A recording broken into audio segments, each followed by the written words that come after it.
은혜 받으실 하나님의 말씀은 마태복음 23장입니다. 1절에서 7절까지 말씀입니다. 신약성서 38페이지에 있습니다. 마태복음 23장 1절에서 7절 말씀입니다. 이에 예수께서 무리와 제자들에게 말씀하여 이르시되 Then Jesus said to the crowds and to his disciples, 서기관들과 바리새인들이 모세의 자리에 앉았으니 The teachers of the law and the Pharisees sit in Moses' seat. 그러므로 무엇이든 그들이 말하는 바는 행하고 지키되 그들이 하는 행위는 본받지 말라. 그들은 말만 하고 행하지 아니하며 So you must obey them and do everything they tell you, but do not do what they do, for they do not practice what they preach. 또 무거운 짐을 묶어 사람의 어깨에 지우되 자기는 이것을 한 손가락으로도 움직이려 하지 아니하며 They take up heavy loads and put them on men's shoulders, but they themselves are not willing to lift a finger to move them. 그들의 모든 행위를 사람에게 보이고자 하나니 곧 그 굽는 띠를 넓게 하며 옷수를 길게 하고 Everything they do is done for men to see. They make their phylacteries white and the tassels on their garments long. 잔치의 윗자리와 회당의 높은 자리와 They love the place of honor at banquets and the most important seats in the synagogues. 시장에서 문안받는 것과 사람에게 납비라 칭함을 받는 것을 좋아하느니라. They love to be greeted in the marketplaces and to have men call them rabbi. 아멘. 하나님의 말씀입니다. 아멘. 네, 우리 방금 전에 마태복음 23장 1절에서 7절까지의 말씀을 함께 봤습니다.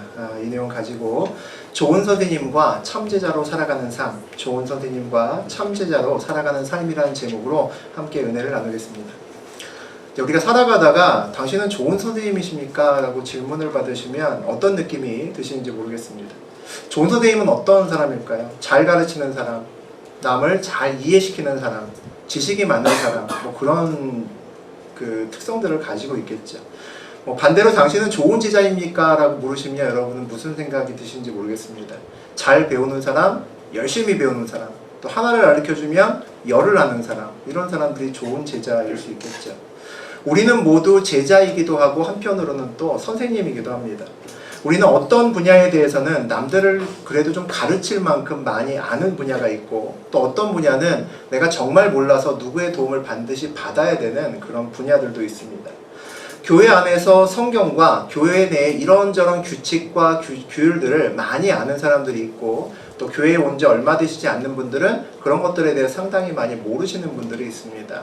누군가는 배워야 되고 또 누군가는 가르쳐야 되는 그런 자리에 앉게 되죠. 오늘 예수님께서는 제자와 무리들 앞에서 강론을 하십니다. 말씀을 전하십니다. 그 말씀의 내용에서 가르침이다라는 내용들이 많이 중간에 등장합니다. 그 내용을 보면서 선생님과 제자로 살아가는 그 지침에 해당되는 이야기를 함께 좀 나누어 보려고 합니다. 우리 먼저 1절 함께 읽어보겠습니다. 이에 예수께서 무리와 제자들에게 말씀하여 이르시되 성경은 많은 경우에 특히 신약에서 항상 무리와 제자를 구분해서 섞여 있음에도 구분해서 이야기를 많이 합니다. 무리는 보통 어떤 이익이나 특별한 의도를 가지고 예수님 주변에 모이고 따르는 사람들입니다. 제자나 무리는 모두 예수님께 무언가를 배우기 위해서 모였습니다. 제자는 예수님의 것을 배우고 예수님의 뜻을 묻고 그리고 예수와 같은 목적을 가지기 위해서 노력하는 사람들입니다. 그러나 무리들은 자기의 목적에 맞는 예수님의 말씀과 지식만 배우려고 하는 사람들이죠. 예수께서 무리와 제자들이 함께 모인 자리에서 굳이 말씀을 전하시는 이유가 뭘까? 무리가 변화되어 제자의 삶을 살기를 원하시기 때문일 겁니다. 오늘 2절 함께 보겠습니다. 서기관들과 바리새인들이 모세의 자리에 앉았으니 오늘 모인 무리는 굉장히 특별한 무리들입니다. 서기관들과 바리새인이라고 되어 있습니다. 그들은 그동안 예수님이 주로 만나고 다녔던 잘 배우지도 못하고 무지한 백성들이 아닙니다. 그들은 오늘 모인 무리들은 많은 것을 배우고 많은 지식을 이미 가지고 있는 사람들입니다. 선생님들이죠. 또 석사, 박사, 오늘날로 치면 그런 사람들이 모여 있는 겁니다. 그들은 당연히 공식적인 선생님의 자리에 앉을 만큼 세상적인 기준에는 충분히 자격을 갖춘 사람들입니다. 당시에 네노라는 엘리트들이죠. 종교 지도층입니다. 그래서 그들은 오늘 모세의 자리에 앉았습니다. 높은 자리에 앉았죠. 율법을 가르치는 돌로 만든 반석, 모세의 자리 위에 당당히 앉아있는 사람들입니다. 그들은 모두 복음 안에 있는 사람들이고 교회 안에 있는 사람들이고 전도할 필요도 없는 사람들입니다. 당시의 종교의 지도자층들은 크게 두 그룹으로 나누어졌습니다. 바리새인들이 있었고 서기관으로 대표되는 사두개인들이 있었습니다. 그들 사이는 굉장히 사이가 좋지 않았습니다. 그 사이가 좋지 않은 것은 많이 달랐기 때문입니다. 사두개인, 이제 서기관들은 성경을 굉장히 상대적으로 자유롭게 해석을 하는 사람들입니다. 그리고 회당에서 제사장이나 장로처럼 굉장히 높은 자리에 있었던 사람들입니다. 이들은 노력해서 얻은 것이 아니라 태어날 때부터 그냥 사두개인으로 태어난 사람들입니다. 태어날 때부터 그런 자리에, 그런 혈통에 태어난 거죠. 기득권을 이미 가지고 태어난 사람들입니다. 이에 비해서 바리새인들은 성경을 굉장히 문자 그대로 보수적으로 해석한 사람들이고요. 열심히 신학 공부하고 율법 공부하고 성경을 공부해서 이 자리까지 올라온 사람들입니다. 굉장히 치열한 경쟁을 통해서 올라왔겠죠. 율법을 연구하고 그 법을 문자 그대로 지키려고 노력하는 사람들입니다. 이런 사람들이 바리새인들이니까 둘 사이 관계가 좋을 리가 없었겠죠. 교회에서도 마찬가지로 이런 사람들이 여전히 우리 주변에 있습니다. 사두개인과 같은 사람들이 있죠. 우리 부모나 할아버지 때부터 그냥 교회를 다닌 겁니다. 그래서 어렸을 때부터 나도 다녔기 때문에 언제 주기도문이나 사도신경을 언제 외웠는지도 기억이 잘 나지 않습니다. 어느새 보니까 입에서 그냥 중얼거리고 외워서 나오는 거죠. 습관적으로 밥 먹듯이 그냥 학교에 가듯이 그냥 교회에 옵니다. 때가 되면 교회에 왔다가 가죠. 사두개인들과 같은 교인들이 교회에 다니는 이유는 보통 구원 때문입니다. 어렸을 때부터 부모나 할아버지들에게 구원에 대한 이야기를 귀가 따갑게 들었기 때문에 교회 밖으로 나가면 구원을 받지 못할까 찜찜한 거죠. 하지만 예수님에 대한 뜨거운 사랑은 별로 없는 사람들입니다. 바리새인과 같은 사람들도 있습니다. 교회 내에서 성경도 많이 알고 그리고 또 설교에도 관심이 많고요. 풍성한 성경적 지식을 가지고 있어서 작은 소그룹 모임을 할 때는 성경에 대한 지식을 가지고 가르쳐 주기도 합니다. 그리고 자기 나름대로 확고한 기준들을 또 가지고 있죠. 그 기준으로 교회의 여기저기를 쳐다봅니다. 그러면서 저 권사님은 다 좋은데 이게 문제야. 이렇게 얘기를 하죠. 저 장로님은 어저께 보니까 믿음이 별로 없더라고. 이런 이야기를 합니다. 그런데 그들의 말은 생각보다 그렇게 영향력이 없습니다. 왜냐하면 그 말대로 살지 않기 때문이죠. 다양한 기준의 말을 하지만 가르치긴 하지만 삶으로 보여주지는 못하기 때문입니다. 아주 유명한 테니스 선수가 한 사람이 있습니다. 혹시 테니스를 좋아하시는 분은 조금 이전 사람이지만 아실 텐데 안드레 에거시라고 하는 사람이 있습니다. 옛날에 굉장히 유명한 사람이었고요. 처음에 이제 우리나라 사람들이 외국어니까 아가씨라고 발음을 많이 했습니다. 처음에 들었을 땐 여자 이름인지 여자인 줄 알았는데 외국 사람입니다. 안드레 에거시. 16살에 프로가 됐답니다. 20년 동안 그 선수 생활을 했는데 8번의 그랜드슬램을 휩쓸었습니다. 그랜드슬램은 이제 테니스에서 가장 레벨이 높은 최고의 대회죠. 8번이나 우승을 했어요. 그래서 이름 석자만 돼도, 석자는 아니죠. 6자죠. 안드레 에거시니까. 이름만 들어도 다 아는 성공한 그런 사람입니다. 근데 그 사람이 이제 유명하다 보니까 자기 자서전을 썼습니다. 오픈이라고 하는 자기 자서전을 썼는데 거기서 놀라운 고백을 합니다. 자기는 단 한 번도 이때까지 테니스가 좋아서 친 적이 없다라는 겁니다. 어렸을 때부터도 싫어했고 프로가 돼서도 역시 혐오했다라고 자기 자서전에 기록을 합니다. 아버지가 자기가 태어나기 전에 이미 테니스 선수로 키우기로 자기의 어떤 동의도 받지 않고 이미 작정을 했다는 거죠. 그래서 자기는 어렸을 때부터 테니스 라켓을 잡고 살았다는 겁니다. 그래서 어렸을 때 일부러 테니스를 못 치는 척하면서 공을 뻥 쳐서 테니스 바깥쪽으로 날렸답니다. 테니스장 바깥쪽으로 날리면 아버지가 막 씩씩대면서 욕을 하면서 테니스 공을 주스러 간답니다. 그러면 한 4, 5분 정도 여유 있는 시간을 혼자서 보낼 수가 있었다고 그 책에 써 놓았습니다. 4, 5분 정도의 꿀맛 휴식이었던 거죠.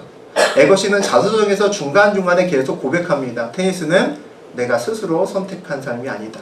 가슴 아픈 일이죠. 성공도 했고 돈도 많이 벌었죠. 근데 자기가 정말 혐오하는 일을 평생을 가장 많은 시간을 그 일을 했다면 행복했다고 보기는 좀 어려운 것 같습니다. 교회에 오래 있는 많은 사람들이 있습니다. 찬양도 많이 알고 또 잘 부릅니다. 또 갑자기 기도를 시켜도 기도를 굉장히 잘합니다.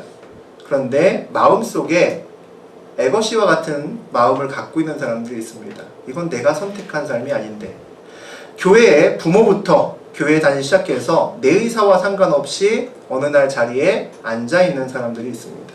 아직 예수님을 만나지 못하고 그 사랑을 알지 못하는 사람들이 우리 주변에는 여전히 많이 있습니다. 우리 3절 같이 보겠습니다. 그러므로 무엇이든지 그들이 말하는 바는 행하고 지키되 그들이 하는 행위는 본받지 말라. 그들은 말만 하고 행하지 아니하며. 예수님은 당대 최고의 선생님들 바리새인과 사두개인들을 향해서 질책을 가하십니다. 그들이 선생님에도 불구하고 말대로 행동을 하지 않기 때문에, 말과 행동이 다르기 때문에 비난을 하시는 거죠. 우리도 어렸을 때는 다 학생들이었습니다. 그러다가 학교가 졸업하고 나서 어느새 보니까 대부분은 다 어느 분야에서든지 선생님 자리에 앉아 있습니다.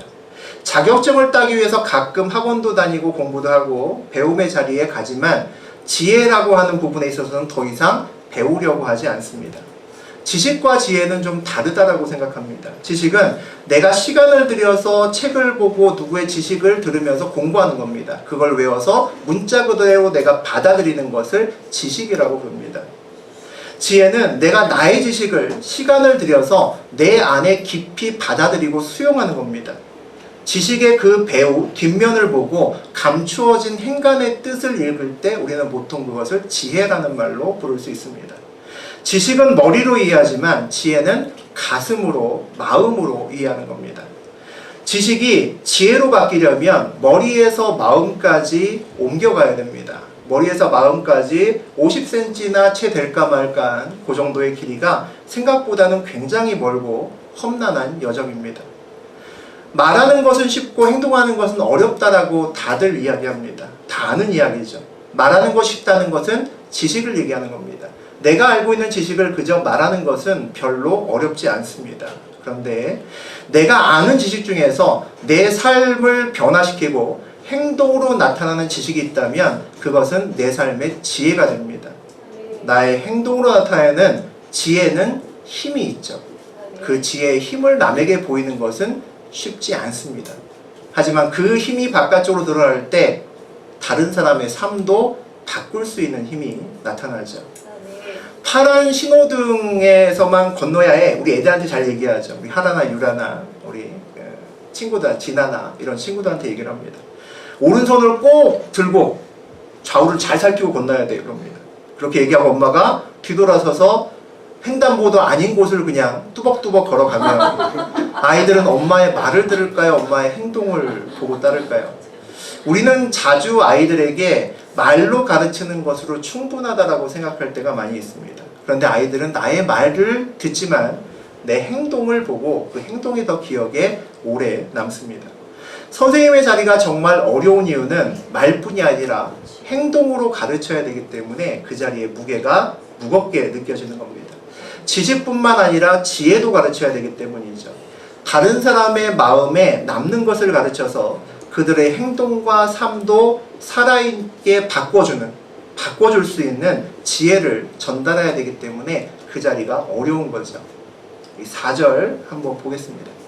또 무거운 짐을 묶어 사람의 어깨에 지우되 자기는 이것을 한 손가락으로도 움직이려 하지 아니하며. 교육을 통해서 어떤 사람을 변화시키려고 노력할 때 가장 손쉬운 방법은 뭘까요? 여러분이 많이 쓰시는 방법입니다. 저도 많이 썼죠. 죄책감을 이용하는 방법입니다. 너 이렇게 하면 안 돼. 네 행동이 얼마나 많은 사람들한테 피해를 주는지 알아? 로 시작을 하죠. 거기서 시작을 해서 가능한 죄책감을 많이 안겨줄 수 있으면 좋기 때문에 긴 잔소리로 이어지죠. 하나의 작은 잘못을 지적함으로 시작했다가 그것을 하지 않았을 때 네 인생이 얼마나 안 좋은 곳으로 가는지까지 먼 훗날에게까지 모아서 합니다. 그 이유는 가능한 한 많은 죄책감을 갖게 해서 그 아이로 하여금 노력하게 만들기 위함이죠. 그런데 이런 말들이 반복되면 가르침을 받는 사람들 입장에서 보게 되면 안 좋은 흔적이 마음에 생기기 시작합니다. 트라우마라는 것이 생기기 시작하죠. 오늘 성경은 그렇게 교육하지 말라라고 이야기를 합니다. 무거운 짐을 묶어 사람이 어깨에 지우고 한 손가락으로도 움직이려 하지 않는다라고 얘기를 하죠. 짐은 나누어 지어야 된다는 이야기입니다. 일방적으로 죄책감을 주는 것이 아니라 가르치는 사람도 그것을 함께 짊어져야 된다는 얘기입니다. 그렇게 짊어지게 되면 가르치는 사람의 자세가 바뀝니다. 죄책감을 주는 것으로 끝나는 것이 아니라 위로와 사랑을 같이 주게끔 되어 있습니다. 그 아이는 나의 말 속에서 은혜를 체험할 수가 있습니다. 은혜는 예수님이 무엇인가 우리를 가르쳐 주실 때 즐겨 사용하시는 방법입니다. 예수님의 방법이죠. 그것을 사용할 때 나의 마음이 내 제자의 마음으로 전달되기 때문입니다. 우리는 살면서 많은 선생님들을 만나고 많은 윗사람들을 만나셨습니다. 저도 만나셨고 여러분들도 만나셨죠. 그분들이 해준 그 많은 얘기들, 가르침, 죄송하지만 기억이 잘 나지 않습니다. 여러분들도 마찬가지일 겁니다. 그런데 그 많은 분들 중에서 나를 정말 사랑으로 대해줬던 분들은 기억에 남습니다. 그 이름까지도 몇 명은 기억에 남아 있습니다. 그분들의 사랑이 나에게 선한 영향력을, 은혜를 주었기 때문이라고 저는 생각합니다. 우리 5절부터 7절까지 함께 보겠습니다. 그들의 모든 행위를 사람에게 보이고자 하나니 곧 그 경문들을 넓게 하며 옷수를 길게 하고 잔치의 윗자리와 회당의 높은 자리와 시장에서 문안받는 것과 사람에게 랍비라 칭함을 받는 것을 좋아하니라. 오늘 예수님은 바리새인과 사두개인들, 특히 굉장히 뛰어난 선생님들을 대상으로 해서 모든 사람들에게 보이려고만 한다고 질책을 가하십니다. 그래서 구체적인 예를 5절에서 7절까지 드셨습니다. 띠를 넓게 하고 옷수를 길게 해서 남의 눈에 잘 띄게 하고 잘 보이는 곳에 앉아있고 높은 곳에서 앉아있고 그리고 시장에서도 잘 보이는 곳에서 어슬렁거리면서 다른 사람들의 인사받기를 즐겨한다라고 되어 있습니다. 한마디로 몸으로 행동으로 위선을 가르치는 선생님이다라는 이야기입니다. 위선이라는 단어는 고대의 그리스에서 극장에서 유래된 말입니다. 한 명의 배우가 가면 여러 개를 바꿔 쓰면서 이런저런 모습을 보이면서 연극을 하는 그 연극에서 위선이란 말이 나왔습니다. 아마 모든 어른들은 가면을 쓰고 있는지도 모르겠습니다. 저부터도 그렇죠. 모두가 다 행복하고 신앙생활 잘하는 것처럼 보입니다. 어른들은 남에게 보이는 것이 굉장히 중요한 것 같습니다. 한 권사님 부부가 교회로 오는 내내 차 안에서 부부싸움을 심하게 합니다. 언성이 높아지고 크게 막 시끌시끌합니다. 그 뒤에 한 아이가 앉아 있습니다. 험악한 분위기 때문에 한마디 말도 못하고 주눅 들어서 뒤에서 앉아있죠. 교회 마당에 주차를 확 하고 여자 권사님이 딱 내리는데 나오자마자 집사님을 만났습니다. 언제 그랬냐는 듯이 방긋 웃습니다. 어머 집사님 안녕하세요. 정말 좋은 주일이네요. 은혜 많이 받으세요. 라고 이제 웃으면서 얘기를 하죠. 옆에 서 있던 아이가 당황합니다. 방금 전까지만 해도 우리 엄마 얼굴이 저렇지 않았는데 바뀐 겁니다. 교회를 오던 차 안의 분위기는 아이의 얼굴을 통해서만 느낄 수 있습니다. 아이만 가면을 쓰고 있지 않았기 때문이죠. 교회에서는 식사 시간에 소리 내고 손을 모으고 기도를 하지만 직장에서는 눈 뜨고 기도하는 사람들도 많습니다. 밖에서는 주로 다큐멘터리나 시사적인 영화를 보면서 강평을 하지만 자기 개인 컴퓨터 안에는 야동을 수십 기가 가지고 있는 사람들도 있을 겁니다.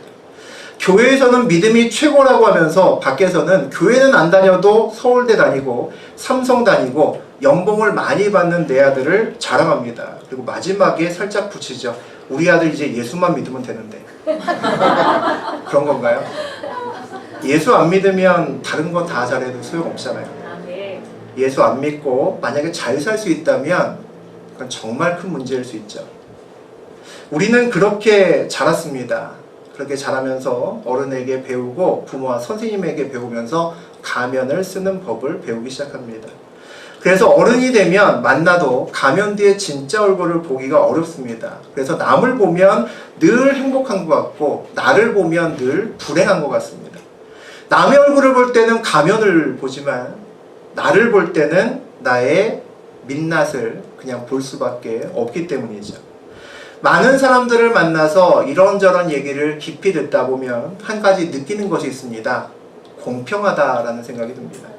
세상에 문제없는 사람이 없고 걱정거리 없는 사람이 없더라고요. 모든 사람들이 다 안에 깊숙이 들어가게 되면 쉽지 않은 고통과 고난을 몇 개씩은 다 쥐고 살아갑니다. 다만 가면을 쓰고 있어서 밖으로 잘 드러나지 않을 뿐이죠. 아이들 중에서도 가면을 일찍 써버리는 아이들이 있습니다. 상처가 많은 아이들이죠. 어떤 사람에게 교육을 하려면, 어떤 영향력을 미치려면 그 사람의 가슴에 무언가를 남기려면 먼저 그 사람의 가면을 벗을 수 있는 자리를 만들어야 됩니다. 쉽지 않죠. 이전에 목회자의 길을 오기 전에 교회를 그냥 평신도로 다닐 때 작은 목장의 리더로서 몇 년을 섬긴 적이 있었습니다. 한 대여섯 명 정도의 성인 남자들로 구성됐었습니다. 30대 한 초반에서 중반 정도까지 있었던 것 같습니다. 원래 남자들은 얘기할 때 용건만 간단히 얘기합니다. 그래서 같이 모여서 낯선 사람들끼리 얘기를 좀 진행한다는 게 쉽지가 않습니다. 처음에는 조금 이제 편한 얘기를 하다가 좀 깊은 얘기를 하려고 해도 아무도 얘기를 하지 않습니다. 삶을 나누라고 하게 되면 아주 일상적인 삶만 얘기를 합니다. 그래서 깊은 대화가 전혀 이루어지지 않더라고요. 그래서 야, 이거 어떻게 해야 얘기를 좀 이끌어 나갈 수 있을까 고민을 많이 했습니다. 그러다가 제 이야기를 하기 시작했습니다. 남에게 얘기하고 싶지 않았던, 그리고 누군가 들어도 저 사람이 왜 저런 얘기를 하지 할까 싶었던 그런 얘기를 하나씩 꺼내기 시작했습니다. 처음에는 듣던 사람들이 당황하더니 그 다음부터는 자기 얘기도 조금씩 하기 시작했습니다. 가면을 벗는 자리를 만들려면 나부터 먼저 가면을 벗어야 그런 자리가 만들어지는 것 같습니다. 그 사람들 중에 일부는 한참 세월이 지났는데 10년 정도가 훌쩍 지났는데 지금까지도 연락을 하고 있습니다. 우리는 주로 거짓말로 가면을 만들어냅니다. 어렸을 때 우리는 모두 다 거짓말 하지 말라고 교육을 받았습니다. 특히 거짓말을 하면 부모님께 많이 배는 혼났던 기억이 있습니다. 성경에도 비슷한 십계명이 있습니다. 내 이웃을 향해서 거짓 증언하지 말아라. 그런데 나이가 먹어가면서 바른 말을 하는 게 꼭 좋은 건 아니다라는 생각이 자꾸 듭니다. 거짓말이 생각보다는 아주 자주 필요하다라는 생각도 듭니다. 얼마 전 유행했던 말이 있습니다. 하얀 거짓말. 해도 괜찮은 거짓말이라는 거죠. 거짓말은 안 좋은 건데 하얀 거짓말은 좋은 거짓말이라는 겁니다. 그래서 색깔도 까만색이 아니라 흰색이라고 이야기를 하죠. 어떤 목사님은 하얀 거짓말도 거짓말이니까 하지 말아야 된다라고 이야기를 하십니다. 얘가 옛날에 제가 평신도였을 때 그렇게 목사님이 얘기하시더라고요. 그래서 그 목사님께 언제 이제 사석이 자리가 만들어졌을 때 짓궂게 그렇게 질문했습니다. 목사님, 하나도 안 이쁜 사람이 목사님 저 이뻐요라고 물으시면 뭐라고 하시려고 그렇게 설교를 하셨나요? 그랬더니 목사님이 좀 당황하시더니 아무 말 안 하면 되지 이렇게 말씀하시더라고요. 저는 동의할 수 없었습니다. 적절한 거짓말은 꼭 필요하다고 생각했습니다. 남에게 피해만 주면 안 되는 거 아닌가? 그런 생각을 했었습니다. 적절히 나를 포장하기 위해서도 거짓말은 유용하다고 생각을 했습니다. 그런데 성경에 어디를 찾아봐도 그런 말이 없는 겁니다. 그게 좀 하나 아쉬운 점이었습니다. 어느 날 기도하다가 하나님께 제가 물었습니다. 하나님, 거짓말이 나쁜 거라고는 아는데 꼭 그런 건 아닌 것 같습니다. 어떤 권사님이 어느 날 새 옷을 입고 오셨는데 너무 촌스러운 옷을 입고 온 겁니다. 그럼 어떻게 얘기를 합니까? 권사님, 오늘 새 옷 입었는데 너무 촌스러워요. 도대체 이런 옷을 어디서 사셨어요? 이렇게 할 수는 없지 않습니까, 하나님? 권사님, 오늘 멋있어요. 너무 잘 어울리시는데요? 이렇게 얘기해야 되잖아요. 하나님, 거짓말을 좀 하는 건 나쁜 거 아닌 거 아닌가요? 그날따라 굉장히 이상한 주제를 가지고 하나님의 속을 제가 뒤집고 있었습니다. 한참 동안 기도를 하는데 마음에 좀 울림이 있었습니다. 깊은 마음속에 울림이 있었는데 제가 그런 감동을 받았습니다. 내가 사랑이 없구나. 이상하다, 잘못 들었나? 또렷하게 다시 들려왔습니다. 내가 사랑이 없구나. 그때서야 알았습니다. 어떤 권사님이 촌스러운 옷을 입고 와도 내 안에 사랑이 있으면 예쁘다라고 말할 수 있죠. 내가 사랑하는 사람이 촌스럽게 입고 오면 촌스러운 게 아니라 귀엽게 보인다는 것을 우리는 다 알고 있습니다. 십계명에 내 이웃에 대해서 거짓 증거하지 말아라는 이야기는 거짓말하지 말아라 전에 이웃을 사랑하라는 이야기입니다. 하얀 거짓말은 우리의 말에 가면을 씌우는 겁니다. 이것은 우리 삶에 가면을 쓰는 것을 합리화시키고 가면을 쓰는 연습을 시키는 겁니다. 하지만 가면을 씌울 수 없는 곳이 있습니다. 우리 마음이죠. 우리 마음에는 가면을 씌우지 못합니다.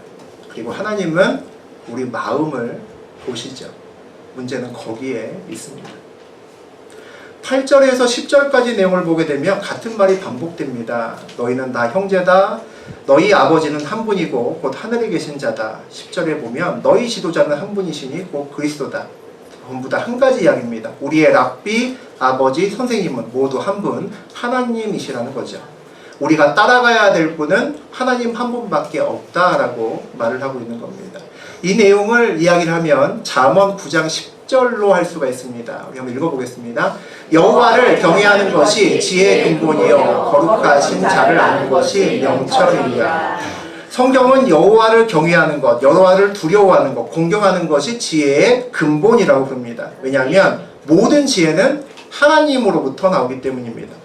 거룩하신 자를 아는 것이 명철이라고 이야기를 하죠. 거룩하신 하나님을 안다는 것은 세상 속에서 하나님의 기준을 가지고 세상을 본다는 겁니다.